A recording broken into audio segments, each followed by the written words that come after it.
ராகுல் காந்தி விஜய் சந்திப்புன்னு ஒரு விஷயம் ஓடிக்கிட்டே இருக்கு. ராகுல் காந்தி சொல்லிட்டாரு, உங்களுக்கு பலம் நிரூபிக்கல, நீங்க பிரசாந்த் கிஷோரோட கீழே போயிருவீங்க, உங்களை வச்சு நாங்க பண்ணுவோம், 29 மோடி தான் பிரதமர் ஆவாரு. ஸ்டாலின் புறக்கணிச்சுட்டு காங்கிரஸ் தாவேகா அப்படி ஒரு கூட்டணி அமைஞ்சு அது எப்படி இருக்கு, அவங்க எதிர்காலத்துல இருக்கு? அப்படி எல்லாம் அணி அமைஞ்சு போகாத ஊருக்கு வழி சொல்றீங்க தம்பி. இந்த பிரசாந்த் கிஷோரோட முடிவு எப்படி பாருங்க? பிரசாந்த் கிஷோர் தப்பா அரசியல் பண்ணிட்டாரு. அதிமுக காங்கிரஸ் தாவேகா அப்படி ஒரு கூட்டணி அமைய வாய்ப்பு இருக்குன்னு சொல்றாங்க. இப்படி ஒரு அணி அமையும், இந்த அணியெல்லாம் ஒன்னா சேர்ந்து சிவகார்த்திகேயனை சிஎம்மா சொல்லி தேர்தலை சந்திப்பாங்க. நல்லா இருக்கா? எவர் விடுறான் எது உண்மைங்கிறது அந்த கால நேரம் வரும்போது தெரிஞ்சு போகுமா?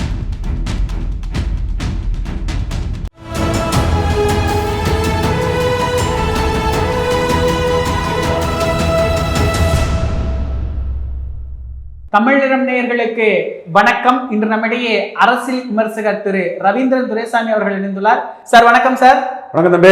எப்படி இருக்கிறீங்க சார்? நல்லா இருக்கும் தம்பி. சார், இந்த ராகுல் காந்தி விஜய் சந்திப்புன்னு ஒரு விஷயம் ஓடிக்கிட்டே இருக்கே, நம்ம கூட பேசுற நிறையா, எப்படி சார் இது? அதாங்க, பலம் நிரூபிக்காத விஜய் உங்களுக்கு பிரசாந்த் கிஷோர் அளவு கூட கேண்டிடேட் கிடையாது. பிரசாந்த் கிஷோருக்காக கொஞ்சம் காங்கிரஸோட பிராமின் ஓட்டு போட்டான், உங்களுக்கு அது கூட கிடையாது, மண்குதிரையா இருக்கிறீங்க. பட் உங்க பிரச்சாரத்துக்கும் உங்க ரசிகர் பலத்துக்கும் ஒரு 8 சீட்டு நான் சீட்டை குறைச்சிக்கிட்டு உங்களை கூட்டணியில் சேர்த்துக்கிறேன், நீங்க திமுக கூட்டணிக்கு வாங்கங்கிறத ராகுல் காந்தி விஜய்க்கு அழைப்பு கொடுப்பாரு. அப்படிப்பட்ட அழைப்பை ஏற்றுக்க முடியாம தான் இதுவரை பேச்சுவார்த்தைங்கிறத மறுக்காத தம்பி நிர்மல்குமார் இப்ப மறுத்திருக்கிறாரு. இந்த பேச்சுவார்த்தை எவ்வளவு நாள் போச்சு, தினமலர்ல எவ்வளவுக்குள்ள கலர் கலரா ரீல் விட்டாங்க, அப்பெல்லாம் மறுக்காத நிர்மல்குமார் இப்ப ஏன் மறுத்தாரு? கடைசியா ராகுல் காந்தி சொல்லிட்டாரு, உங்களுக்கு பலம் நிரூபிக்கல, நீங்க பிரசாந்த் கிஷோரோட கீழே போயிருவீங்க, உங்களை வச்சு நாங்க பண்ணோம், எங்களுக்கு 29 காலி ஆயிரும், 29 மோடி தான் பிரதமர் ஆவாரு, நாங்க உங்களை நம்பி அந்த ரிஸ்க் எடுக்க முடியாது, நீங்க ஒரு மக்களவையில பலம் நிரூபிச்சிருந்தா கூட உங்ககிட்ட வரலாம், இல்ல நீங்க பலம் நிரூபிக்கல, உங்களுக்கு செல்வாக்கு இல்லைங்கிறாங்க. நீங்க விக்கிரமாண்டியில நீங்க கள்ளக்குறிச்சி சாராய் சாவை பார்த்தும் நோட்டாக்கு ஓட்டு குறைஞ்சிட்டுங்கிற தகவலை சொல்றாங்க. நீங்க மோடியை போய் பார்த்தும் ஜெயலலிதா 6 விழுக்காடு ஓட்டு கூடி 39 எம்பிக்கு 37 எம்பி ஜெயித்துட்டாங்க, வெத்து வேட்டு செல்லாத நோட்டு ஏட்டு சுரக்காணி உங்களை அங்கீகாரிக்கம் பெற்ற நாம் தமிழர் கட்சி விமர்சனம் பண்றாங்க. உங்களை நம்பி நாங்க தெருவில் வந்துட முடியாது, அதனால உங்களுக்கும் பாதகம் இல்லாம எங்களுக்கும் பாதகம் இல்லாம இண்டி கூட்டணியை உயர்த்ததுக்கு வாங்க, 8 சீட்டு நான் உங்களுக்கு தாரோம், உங்களை கைது பண்ண விடாம கூட நான் தான் காப்பாத்தினேன், அந்த நன்றிக்கு வாங்க, நாங்க பண்ணிக்கலாங்கும் போதும் அவரும் அந்த அணி கோகரண்டா போறதுக்காக சிஏ எதிர்ப்பு, வக்ஃபோர்டு எதிர்ப்பு, சார் எதிர்ப்புன்னு கொள்கை எதிரியை தோக்கடிக்க தான் முக்கியம்னு காங்கிரஸுக்கு ஒரு ஒரு உள் ஒதுக்கீடாட்டு 8 சீட்டு வாங்கிக்கிட்டு 8 பேர், முக்கியமா நிர்மல்குமார், ஆதவர்ஜுனா, தஹீரா, விஜயலட்சுமி, புஷி ஆனந்த், ஒரு 7-8 பேருக்கு அந்த டிக்கெட்டை வாங்கி கொடுக்கறதுக்கு திட்டம் போடுறாங்க. அதுதான் பேச்சுவார்த்தை நடக்கு. கத்திரிக்காய் முத்துனா சந்தைக்கு வந்துட்டு போகும், எது உண்மை எவரில் விடுறான் எது உண்மைங்கிறது அந்த கால நேரம் வரும்போது தெரிஞ்சு போகுமா? கலர் கலரா தினமலர்லையும் தினத்தந்திலையும் வர்றது ரீலா, ரவீந்திரன் துரைசாமி சொல்றது உண்மையாங்கிறது அப்போ தெரிஞ்சு போகும், பொறுத்திருந்து பார்ப்போம். ஆனா இது யார் பரப்பி விடுறாங்கன்னே தெரிய மாட்டேங்குது. என்ன விஷயம் சொல்றாங்கன்னா, இந்த திமுகக்கு நெருக்கடி கொடுக்கணும் சீட்டு விஷயத்துல, அதனாலதான் இந்த பேச்சுவார்த்தையே நடக்கும். தப்பு இல்லையே, ஒரு கட்சி ஏதோ ஒன்ன பிடிச்சி நெருக்கடி கொடுத்து ஸ்டாலின் நெருக்கடியில ஈல்டானா நல்லது தானே, பட் ஸ்டாலின் அதை ஈல்டாக மாட்டாரு, தெளிவா இருக்கிறார். ஸ்டாலின் அவங்கள புறக்கணிச்சுட்டு காங்கிரஸ் தாவேகா அப்படி ஒரு கூட்டணி அமைஞ்சு அது எப்படி இருக்கு, அவங்க எதிர்காலத்துல இருக்கும்? 2% காங்கிரஸுக்கு இருக்கு, விஜய் வசந்த் வரை யாருக்கும் டெபாசிட் கிடையாது, 3% ஜோதிமணி எடுத்தாங்க, பிக் மவுத்தா பேசுவாங்க. இவர் 4% எடுத்தாரு மாணிக் தாகூர், அவரு ரொம்ப பிக் மவுத்தா பேசுவாரு, வார்த்தை தான் உண்டு. அங்க வட தமிழகத்துல ராஜேஷ் நாசே ராமச்சந்திரன் யாதவ கம்யூனிட்டி சேர்ந்தவர், அவரு பையன் நாசே ராஜேஷ் யூத் காங்கிரஸ்ல, அவர் தான் 5 விழுக்காடு ஓட்டு வட தமிழகத்துல எடுத்தாரு. வட தமிழகத்துல திருமாவளவனோட ரொம்ப குறைஞ்ச செல்வாக்குள்ள ஒரு கட்சி காங்கிரஸ். தென் தமிழகத்துல காங்கிரஸுக்கு ராமசுப்பு நல்ல ஓட்டு எடுத்தாரு. ராமசுப்பு எடுத்த ஓட்டெல்லாம் இன்னைக்கு பாருங்க, ஆலங்குளா அந்த ஏரியாவிலலாம் நாடார் சமுதாயம் காங்கிரஸ் கட்சி நாடார்களை புறக்கணிக்குதுங்கிற இதுல அவங்க சீமான் முன்னாடி போறாங்க. சாட்டை துரைமுருகன் கூட்டத்துக்கு மிகப்பெரிய அளவுக்கு அங்க கூட்டம் கூடியிருக்கு சுரண்டையில. ஸோ அந்த ஏரியாவுக்குள்ள பலர் தமிழர்கள்ங்கிற அடிப்படையில் தான் அந்த கட்சி போனாலும் கூட காங்கிரஸுக்கு ஓட்டு போட்ட மக்கள் காங்கிரஸால நம்ம நாடார் சமூகத்துக்கு எந்த பிரயோஜனம் இல்லை, விஜயதரணியை வச்சே நம்மளை விளவங்கோட்டில் ஏமாத்தி நம்மளை இழிச்ச வாயன் ஏமாளினி பண்ண கட்சி, ஸோ சீமான் தலைமைக்கே போயிடுவோம். காமராஜ் சொன்ன ஒரே குட்டையில் உரிய மட்டைகள்னு காமராஜ் தான், சீமான் தான் பேசுறாப்புல. எங்க தாத்தன் காமராஜ் இறந்ததுமே காங்கிரஸ் இங்க முடிஞ்சு போச்சுன்னு தலைவரோட புகழையும் இதையும் பேசுறது சீமான் தான். குறிப்பா ஒரே குட்டையில் உரிய மட்டைகள்னு சொல்லக்கூடிய சீமானுக்கு அந்த வாக்கை போட்டுருவோம். இவர் காங்கிரஸுக்கு நம்ம ஏன் ஆதரிக்கணுங்கிற எண்ண ஓட்டம் அங்க வந்திருக்கு. காரணம், வசந்தகுமார் தான் டெபாசிட் எடுத்தாரு, ராமசுப்பு தான் ஓரளவு ஓட்டு எடுத்தார், அவருக்கும் டிக்கெட் கொடுக்காம பண்ணிட்டாங்க. ஏபிசி சண்முகம் ஐயா தியாகி ஏபிசி வீரபாவோட மகன், வெள்ளாளர் சமுதாயத்தை சேர்ந்த ஒரு தியாக வரலாறு கொண்ட குடும்பம், அவர் தூத்துக்குடியில் நல்ல ஓட்டு எடுத்திருந்தாரு. அதுக்கு பிறகு கார்த்திக் சிதம்பரம் 10% எடுத்திருந்தாரு, அவருக்கு ஒரு செல்வாக்கு இருக்கு, நான் மறுக்க வரல. கார்த்திக் சிதம்பரம் 10%ங்கிறது வசந்தகுமாருக்கு அடுத்தபடியாக கார்த்திக் சிதம்பரம் தான் அவருக்கு செல்வாக்கு இருக்கு. டெபாசிட் இல்லைனாலும் நல்ல செல்வாக்கு இருக்கு. அப்புறம் நம்ம திருநாக்கரசு அண்ணனுக்கும் அப்புறம் ஆர்வனுக்கும் தான் அங்கே ஓட்டு இருக்குது, மற்றபடி அவங்களுக்கு ஓட்டே இல்லை. இதுதான் காங்கிரஸ். இந்த காங்கிரஸ் 117 117ன்னா யார் சிஎம், விஜய் சிஎம்மா, அது வேற அவங்களுக்குள்ள விவாதம் நடக்கும். யார் சிஎம், கார்த்திக் சிதம்பரமா விஜயான்னு, அப்படியெல்லாம் அணி அமைஞ்சு போகாத ஊருக்கு வழி சொல்றீங்க தம்பி. இந்த ஓட்டை வச்சுக்கிட்டு யார் என்ன செய்ய முடியும்? இதாவது பரவாயில்ல, இப்போ விசிகா காங்கிரஸ் கூட வந்துடும், காங்கிரஸ் போயிருச்சு அப்படின்னா டிஎம்கே விட்டு விசிகா வந்துடும், விஜய் காங்கிரஸ் விசிகா அப்படின்னு எல்லாம் சொல்றாங்க. அப்படி திருமாவளவன் ஏதாவது பேசுறாரா? இந்த நபர்களை 2024 என்ன சொன்னாங்கன்னு நான் என்ன சொன்னேன்னு பார்த்துட்டீங்கன்னா இந்த நபர்கள் சொல்றதெல்லாம் எந்த அளவுக்கு ஒரு நம்பகத்தன்மையற்றது, கற்பனையா கதையை அடிச்சு விடுவாங்கிறதும், நான் எவ்வளவுக்குள்ள 10 கேட்டு சரியா சொல்லியிருக்கேங்கிறதும் உங்களுக்கு இல்லை, எனக்கு எதிராக பிரச்சாரம் பண்ணிட்டு இருக்கக்கூடிய எல்லாருக்கும் மனச்சாட்சிக்கு அது தெரியும். இதெல்லாம் வாய்ப்பே இல்லை தம்பி, அரசியல்வாதி லாபத்துக்கு தான் இருக்கான். திமுக அணி வெற்றி பெறது வரை அது தொடரும், திமுக அணி உடையாது. திமுக அணிக்குள்ள ஓபிஎஸ், டிடிவி, பிரேமலதா விஜயகாந்த் போன்றவங்க எல்லாம் வரலாம், டாக்டர் ராமதாஸும் வரலாம். அதுல பொருந்தா கூட்டணி ஆயிடக்கூடாதுங்கிறதுல ராமதாஸ் விஷயத்துல ஸ்டாலினுக்கு ஒரு யோசனை இருக்குது. இது நான் யதார்த்தத்தை சொல்றேன், உண்மையை சொல்றேன். அப்ப நம்ம லாபத்துக்கு தான் அரசியல் பண்ணுவான். அக்யூமுலேட்டிவ் பவர், அமாசிங் வெல்த் தான் மாடர்ன் பொலிட்டிக்ஸ்.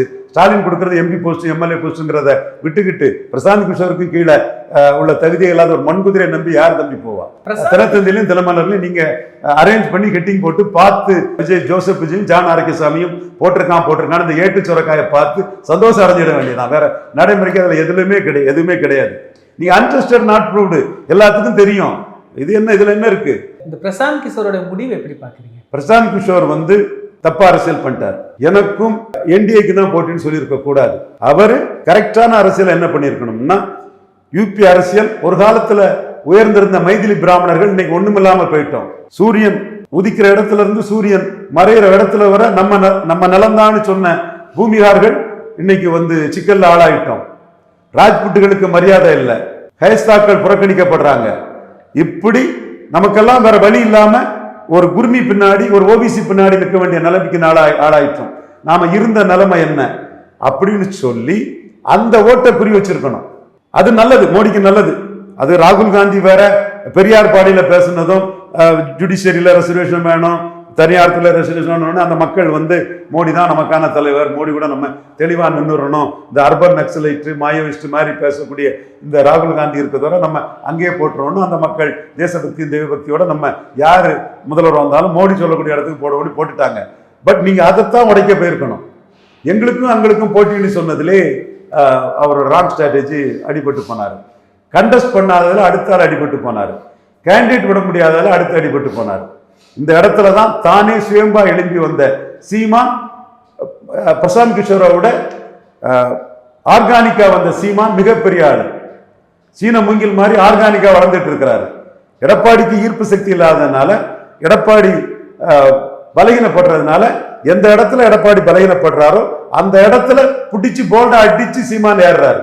முக்குலத்தோர் எடப்பாடி எதிர்ப்புன்னு சொல்லும் போது எந்த முக்குலத்தோரும் எடப்பாடிக்கு வாக்களிக்காத வகையில விவசாயிக்கு வாக்களிக்கூடிய அளவுக்கு அதை மீண்டும் அதை வேகப்படுத்தி முக்குலத்தோர் எதிர்ப்பை எடப்பாடிக்கு அதிகப்படுத்துறாரு. ஜாதிவாரி கணக்கெடுப்பு நடத்தாம எடப்பாடியில ஜெயிக்கிறதுக்காக அவர் ஒரு தப்பான ஒரு அரசியலை பண்ணிட்டாருங்கிறதுக்காக எண்ணிக்கூடு, அளந்து கூடு, ஜாதிவாரி கணக்கெடுத்து கூடு, எடப்பாடி பண்ணது தப்பு, அதை ஸ்டாலின் பண்ணது தப்புன்னு எடப்பாடி பலகீனப்படுத்தக்கூடிய வேலையை சீமான் தெளிவா பண்றாரு. என்டிஏக்கு ஓட்டு போட்ட 18 விழுக்காடு வாக்கு எடப்பாடிக்கு எதிரான வாக்குகள் தான். அண்ணாமலை ஒரு ஹீரோவை நினைச்சு அண்ணாமலை மீது பற்றுதல் கொண்ட வாக்குகள் தாங்கிறதுல அதை குறி வச்சு சீமான் விளையாடுறாரு. சோ சீமான் ஆர்கானிக்கா சுயம்பா சீனமங்கில் மாதிரி வளர்வுன்னு சொன்னவருக்கும் பெரிய பிராண்டிங் மாஸ்டர்ன்னு யானைக்கு முதுகுல இருந்துட்டு நானும் யானையும் சேர்ந்து பாலத்தை கிடுகிடுக்க வச்சுட்டோன்னு சொல்லக்கூடிய பிரசாந்த் கிஷோருக்குள்ள வித்தியாசம் தானே எழும்பி மக்களோட நின்று வரக்கூடிய சீமானுக்கும் துணிச்சலோட நின்றுக்கூடிய சீமானுக்கும் வளவள குலகுலா வெண்டக்கா பிரசாந்த் கிஷோருக்கும் உள்ள வித்தியாசம் தான் இன்னைக்கு பீகார்லையும் தமிழ் மண்ணிலையும் தெரியுது. ஃபார்ச்சூன் ஃபேவர்ஸ் த பிரேவ். விஜயும் புரிஞ்சுக்கிடணும். விஜய்க்கு பிரேவ்னஸ் இருக்கும்னா அவர் விக்கிரவாண்டியில ஈரோடு கிழக்குல வந்து நின்று இருக்கணும். சீமான் நின்னார், கோழை நாய்கள் ஓடிட்டாங்கன்னு எல்லாரையும் அடிச்சு நான் தான் ஹீரோ, தேர்தல் ஆணையத்தையும் திமுக எதிர்த்து நிற்கிறேன்னு தெளிவா அதுல அந்த இடத்துக்குள்ள போயிட்டு இருக்காருன்னா டார்கெட் எடப்பாடியை பலகீனப்படுத்தணும். எடப்பாடியை பலகீனப்படுத்தி தான் வளர்ந்துருக்கும். மீண்டும் அவரை பலகீனப்படுத்தி 17 விழுக்காடு வளர முடியும்னு ஸ்கெட்ச் போட்டு தெளிவா போறாரு சீமான். சார், நீங்க இப்போ பிரசாந்த் கிஷோர் வந்து நொண்டி குதிரை, விஜய் வந்து மண் குதிரைன்னு சொல்லிட்டீங்க. ஆனா தமிழிசை சொல்றாங்க அங்க பிரசாந்த் கிஷோர் மாதிரி தான் இங்க நீங்க உங்களையே உங்களுடைய அரசியல் இப்படி ஆயிரும், நீங்க வந்து என்டிஏக்குள்ளார வந்துருங்க அப்படின்னு தமிழிசை அழைக்கிறாங்களே. மறுபடியும் எப்படியாவது விஜயை வச்சு ஜெயிக்கணும்னு நினைக்கிறாங்களா? தமிழிசைக்கு வந்து அரசியல் தெரியல. அவர் வந்து சிஏஏ எதிர்க்கிறாரு, உங்களை தான் எதிர்க்கிறாரு. நீங்க அப்பவே சொல்லியிருக்கணும், நீ களத்துக்குள்ள வராம கரையில நின்று சிஏ எதிர்ப்புன்னு சொல்லிட்டு இருக்காதுன்னு தெரிஞ்சு நிற்கும் போதே தமிழிசை சொல்லியிருக்கணும், அண்ணாமலையும் சொல்லியிருக்கணும், நயினாரும் சொல்லியிருக்கணும். இவங்க சினிமா நடிகர்னால பதறாங்க. ஏன்னா தோல்விகளே சந்திச்சு நோட்டாவுக்கு கீழே தமிழிசை மட்டும் சொல்லல, நோட்டாவுக்கு கீழே போன கோஷ்டிகள்ல பதறுது. நோட்டாவுக்கு கீழே போன கோஷ்டிகள்னால பதறுது. தமிழிசை மட்டும் சொல்லல, பொன்னாரு, இலக்கணி செஞ்சு, ஹெச் ராஜா, வானதி எல்லாத்தையும் சேர்த்து தான் நான் சொல்றேன். அந்த பதற்றம் அவங்ககிட்ட இருக்கு. இப்போ நேற்று இந்த எஸ்ஐஆர் எதிர்ப்பு கூட்டத்தில் தாவேக்கவினர் பேசுகிறாங்க, எங்களுக்கு வந்து பாஜக தான் எதிரி அப்படின்னு. அப்போ அதிமுக அவங்களுக்கு வந்தால் பிரச்சனை இல்லை, எப்படி அவங்க அதை எப்படி சொல்கிறாங்க?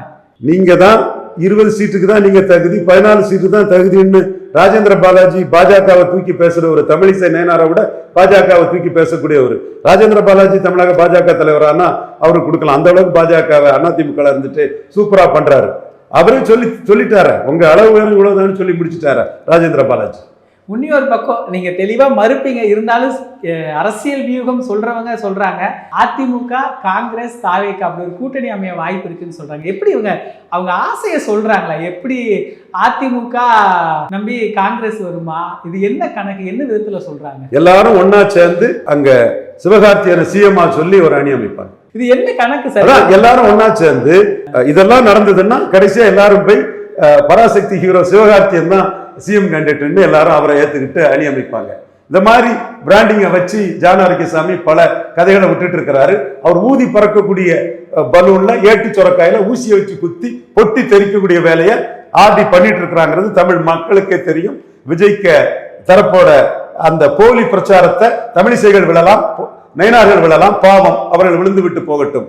அடிச்சு நொறுக்கி உண்மையின் துணை கொண்டு அந்த பலூன்ல ஊசி வச்சு குத்தி அதை பொட்டி தெரிக்க வைக்கிற வேலையை நாம பண்றோம். இப்படி ஒரு அணி அமையும். இந்த அணியெல்லாம் ஒன்னா சேர்ந்து சிவகார்த்தியில சிஎம்ஆ சொல்லி தேர்தலை சந்திப்பாங்க. நல்லா இருக்கா சார்? இப்போ இந்த ஆர்பி உதயகுமார் போய் பார்த்துருக்கிறாரு. நம்ம முன்னாடியே பேசியிருந்தோம், அமித்ஷா வந்து இந்த எதிர்கட்சிகளை, இந்த பிரிஞ்சிருக்கிற கட்சிகள் எல்லாம் ஒன்றிணைத்து ஒரு மெகா கூட்டணி ஒரு திட்டம் நல்லா பேசணும். இது எப்படி அதனுடைய ஒரு நோக்கம் தான்? கடைசி வர தேமுதிக பேரம் பேசுவாங்க. அவங்களுக்கு நல்லாவே தெரியும் எடப்பாடி முதல்வராக சொல்லி ஜெயிக்க முடியாதுன்னு நல்லாவே தெரியும். பிரேமலதா அம்மையாருக்கு எடப்பாடி முதல்வராக தலைமையில் நின்று அவங்க 2 முறையும் ஜெயிக்கல, தோல்வி தான் அடைஞ்சாங்க. குறிப்பா சிதம்பரம் விழுப்புரத்துல 36 விழுக்காடு வந்த அதிமுக, அவங்க வன்னியர் கட்சியான அதிமுக வன்னியர் வாக்குகளை கடலூர்ல தேமுதிகவுக்கு டிரான்ஸ்ஃபர் பண்ண முடியல. பூத் வைஸ் தேமுதிகவை சார்ந்தவங்க எடுத்து பார்த்தா அவங்களுக்கு தெளிவா இந்த உண்மை தெரியும். வட சென்னையிலும் தென் சென்னையிலும் எடுத்த ஓட்ட மத்திய சென்னையில தேமுதிக எடுக்க முடியல, திருவள்ளூர்ல எடுக்க முடியல, தஞ்சாவூர்ல மயிலாடுதுறையில் நாகப்பட்டினத்திலும் விழுந்த ஓட்டு தஞ்சாவூர்ல விழல. அப்போ எடப்பாடி பழனிசாமிக்கு ஓட் டிரான்ஸ்பரிங் கெப்பாசிட்டி இல்லை. அவரை ஏத்துக்கிட்டு ஓட்டு போடக்கூடியவங்க தேமுதிகவுக்கு ஓட்டு போட தயாரா இல்லை. நல்லாவே தெரியும் எடப்பாடி பழனிசாமி முதல்வர்னு சொல்லி வெற்றி பெற முடியாதுன்னு தேமுதிகவுக்கு நல்லாவே தெரியும். அந்த ஓட்டு டிரான்ஸ்பர் ஆகாதுன்னு தெளிவா தெரியும். பட் ஒரு பேரம் பேசுறதுக்காக, அவங்க திமுக கிட்ட பேரம் பேசுறதுக்காக அதிமுக பயன்படுத்துவாங்களே தவிர, அவர் அள்ளி சீட்டு கொடுத்தாலும் அவங்க அதிமுக கூட போனா அது எம்எல்ஏ ஆட்டு கன்வெர்ட் ஆகாதுன்னு அவங்களுக்கு தெரியும். எனவே அவங்க அதிமுகவோட கூட்டணி போறதுக்குள்ள வாய்ப்புகள் மிக மிக குறைவு. அதை விட அண்ணாமலை அவங்களுக்கு அதிமுக வந்து அவங்களுக்கு ராய்சபா அவரை தெளிவா கொடுத்திருக்காங்க. இந்த 2 பாமக கூட ஒன்றுபடுத்திடுவாங்கன்னு சொல்றாங்களே. 2 பாமக ஒன்றுபடுறதுக்குள்ள வாய்ப்புகள் குறைவுன்னு தான் நான் பாக்குறேன். நிறைய முறை சொல்றீங்க ஸ்டாலின் அவர்களுக்கு அந்த 45% இன்னும் இருக்கா, இல்ல அது உடையருக்கு ஏதாவது வேலை நடந்திருக்கு? அப்போ 48 விழுக்காடு எடுப்பாரு நான் பார்லிமெண்டேஷன்ல சொன்னேன், 47 எடுத்தாரு. நீ எல்லாம் என்ன சொன்ன? எப்படி பல்பு வாங்கின? என்ன சொல்றதுக்கு எவனுக்கு தகுதி இருக்கு? 10 கட்டு சரியா வருங்கிற அடிப்படையில் தான் நான் சொல்றேன். 45 விழுக்காடு ஓட்டு மு.க. ஸ்டாலின் எடுப்பாருங்களா, எனக்கு எந்த மாறுபட்ட கருத்தும் இல்லை. அந்த அணி இன்டாக்டாக இருக்குது. அந்த அணி ஒன்றா ஒரு ஸ்பெஷல் இன்டென்சிவ் ரிவிஷனுக்கு எதிராக போராடுறாங்க. ஸோ அது கெமிஸ்ட்ரி உள்ள அணி. அதே வேளையில் ஸ்டாலின் தோற்கடிக்கப்பட முடியாதவர் அல்ல. 67 முதறிஞர் ராஜாஜியும் பேரறிஞர் அண்ணா பெருந்தகையும் சேர்ந்து பெருந்தலைவர் காமராஜரை 1-1 தோற்கடிச்ச மாதிரி ஸ்டாலினை 1-1 தோற்கடிக்க முடியும். 57-62 காமராஜர் உயரத்தில் மு.க. ஸ்டாலின் இருக்கிறாங்கிறது தான் கூட்டணி பலத்தோட, இன்டாக்டான கூட்டணி பலத்தோட 100க்கு 100 உண்மை. மேலும் ஒரு கூட்டணியில் கட்சிகள் வர்றதுக்கும் வாய்ப்பு இருக்கு. சார், நீங்கள் மண் குதிரைன்னு சொல்லிட்டீங்க, இருந்தாலும் கேட்குற குறைந்தபட்சம் தாவேக்கால ஒரு அணி அமைக்க முடியுமா? கண்டிப்பாக முடியாது. நீங்கள் கட்சி ஆரம்பிச்சுக்கிட்டே கூட்டணி சொல்றதே சந்தர்ப்பவாதம், பச்சோந்தித்தனம், அரசியல் சுயநலம். அதனால தான் சீமான் எழும்பினார். நீங்க தினகரன் ஆர்கே நகரில் ரெட்டேலையும் உதயசூரியனையும் குக்கர்ல வச்சு அவிச்சவர் ஹீரோ. அவர் அதிமுகவோட கூட்டணியில் இருந்த தேமுதிகவுக்கு 60 சீட்டு கொடுத்து சந்தர்ப்பவாத சுயநல பச்சோந்தி அரசியல் கூட்டணியை வச்சார். 2.5% போயிட்டார். கமலஹாசன் எவ்வளவு பெரிய ஹீரோ. களத்தூர் கண்ணம்மாவில இருந்து கமலஹாசன் தனி மனிதரோட ஒரு குடும்பத்தின் மேல நமக்கு நாட்டுக்காக தியாகம் செய்து எவ்வித பலன் அடையாத சீனிவாச ஐயங்கார் குடும்பத்தை சேர்ந்தது. மனப்பூர்வமான எவ்வளவு பெரிய மரியாதை உள்ள ஒரு குடும்பத்தை சேர்ந்தவர், எவ்வளவு பெரிய ஸ்டார். அவர் சரத்குமாருக்கு 40 சீட்டு கொடுத்து ஒரு சந்தர்ப்பவாத பச்சவந்தித்தனமான ஒரு கொள்கையற்ற கூட்டணி அமைச்சு அவர் சீட்டை திருப்பி கொடுத்து அவர் 2.5% போயிட்டார். எல்லாரையும் எழுத்து நிற்பேன். திமுகவும் அதிமுகவும் காங்கிரஸ் பாஜகவின் ஊதுவலர்கள் ஒட்டுண்ணிகள் தொங்கு சதைகள்னு சீமான் நின்னாரு. அவர் நியர்லி 7% வந்தார். டிடிவி மக்களவை உறுப்பினர், மக்கள் தொண்டர், எல்லாரும் படுகொலை அடையும் போது குறைஞ்ச ஓட்டுல பெரியகுளத்தில் தோத்தவர், அதிமுகவின் பொருளாளர், சிஎம் கமாண்ட் பண்ணவர், ஆர்கே நகர்ல வெற்றி பெற்றவர். அவர் சீமான் எடுத்த ஓட்டுல பாதிக்கும் கீழே போயிட்டார். கமலஹாசன் எவ்வளவு பெரிய ஸ்டார், அவர் சீமான் எடுத்த ஓட்டுக்கும் பாதிக்கல போயிட்டார். காரணம், சீமான் கொள்கை பிடிப்போட உறுதியா 234 நின்னாரு. அதே கமலஹாசன் தினகரன் தவிர மிக மோசமாக விஜய் பண்ணிட்டு இருக்கிறார். இந்த சந்தர்ப்பவாத கொள்கையற்ற கோமாளித்தனமான கூட்டணி அரசியல், பல நிரூபிக்காமலே கூட்டணிக்கு ஆள் தேடக்கூடிய சந்தர்ப்பவாத அரசியலை மக்கள் முற்று முதலா புறக்கணிப்பாங்க. கமலஹாசன் அளவு கூட கேண்டிடேட் வெயிட் இல்லாதவர் விஜய். இது நம்ம கண்ணெதிர தெரியும். நீங்க என்ன ஊடகத்துல போட்டாலும், என்ன தினத்தந்தி ஹெட்டிங் போட்டாலும், என்ன தினமலர் பொய் செய்தி எழுதினாலும் மக்களுக்கு எல்லா உண்மையும் தெரியும். இன்னைக்கு சமூக வலைத்தளங்கள் மூலமா மக்கள் எல்லா உண்மையும் தெரிஞ்சிட்டு இருக்கிறான். கமலஹாசன் தினகரன் மாதிரி சந்தர்ப்பவாத கொள்கையற்ற கோமாளித்தனமான பச்சவந்தி கூட்டணி அரசியலுக்கு பல நிரூபிக்காமலே போகக்கூடிய விஜய மக்கள் புறக்கணிப்பாங்க. அது மட்டுமல்ல, அவரு கமலஹாசன் பிரசாந்த் கிஷோர் அளவு கூட கேண்டிடேட் போட்டுக்கிட மாட்டாரு. கமல் பிரசாந்த் கிஷோர் ஓடின அளவு கூட விஜய் ஓடிக்கிட மாட்டாரு. மீண்டும் அடிச்சு ஆணித்தரமா சொல்றேன், மண் குதிரை விஜய். அவரை நம்பி பேசக்கூடிய எங்க மாவட்டத்தை சேர்ந்த ஒரு தம்பி முகத்துல கரி பூசப்படும், பிரியன் முகத்துல கரி பூசப்படும், பாண்டே முகத்துல கரி பூசப்படும். அவரை நம்பி பேசுறவன் அத்தனோர் முகத்திலையும் கரி பூசப்படும். எல்லாரும் ஏமாறதான் போறான். என்னோட ஜட்ஜ்மெண்ட் தப்பாது. விஜய் மண் குதிரை தான். சந்தர்ப்பவாத கோமாளித்தனமான கொள்கையற்ற பச்சோந்தி அரசியலை, கூட்டணி அரசியலை மறதுக்கும் பேசக்கூடிய விஜய் கமலஹாசன் தினகரன் சீமான்ட்ட தோத்தது மாதிரி மிக மோசமா சீமான்ட்ட தோப்பாரு. அதற்கான வாய்ப்பே இருக்காது. களத்துக்குள்ள ஒரு வருவாராங்கிறதே கேள்விக்குறிங்கிறதுனால அதையும் நான் சேர்த்தே சொல்றேன். அதனோட வெளிப்பாடு தான் நேற்று சீமான் அவர்கள் போட்டு விஜய் அடி நடிச்சதா. காங்கிரஸ்ல ஊழல் கிடையாதா, அதிமுகல ஊழல் கிடையாதா, காங்கிரஸ்ல வாரிசு அரசியல் கிடையாதா, அப்படி நல்லா போட்டு விஜய பைத்தியக்கார பயல்கள் எல்லாம் போட்டு பயங்கரமா அடி நடிச்சாரு. விஜய் தனிச்சு நிக்கலன்னா ஒரு பெரிய அளவுல சீமான் தரப்புல இருந்து விஜய்க்கு எதிர்ப்பு வரும்னு புரிஞ்சுக்கலாம். இல்ல, அதைத்தான் சீமான் சொல்றாரு. அவர் வெற்றி பெற்ற இடத்துல நின்று போர் புரிகிறாரு. கமலஹாசனையும் தினகரனையும் வெற்றி பெற்ற இடத்துல இருந்து போர் புரிகிறாரு. சீமானுக்கு பலமான இடத்துல போய் நின்று பலகீனமான பச்சவந்தித்தனமான அரசியல் பண்ணக்கூடிய விஜய் போர் புரியும் போது சீமான் அவரை கமலஹாசன் தினகரனை வீழ்த்தினதை விட ரொம்ப டிஃபரன்ஸ்ல வீழ்த்தி தள்ளிடுவார்.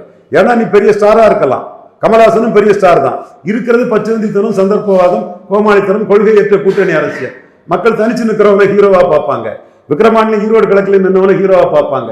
கொள்கையற்ற அரசியல் பண்ணக்கூடிய விஜய தினகரன் கமலஹாசன் மாதிரி புறக்கணிப்பாங்க. அவங்களாவது ஓரளவு நின்னாங்க, அந்த அளவு கூட விஜய் எலிஜிபிளா நிற்க மாட்டாங்கிறது என்னுடைய பார்வை. நிகழ்கால அரசியல் குறித்து பல தகவல்களை பகிர்ந்து கொண்டதற்கு நன்றி. இதே போன்று நிகழ்கால அரசியலின் சாரம்சங்களை அரசியல் ஆளுமைகளின் நேர்காணல் வழியே தொடர்ந்து காண தமிழ் நிறம் வலையொலியை சப்ஸ்கிரைப் செய்யுங்கள். தங்களின் மேலான கருத்துக்களை கருத்துளை பெட்டியில் பதிவிடுங்கள். நன்றி, வணக்கம்.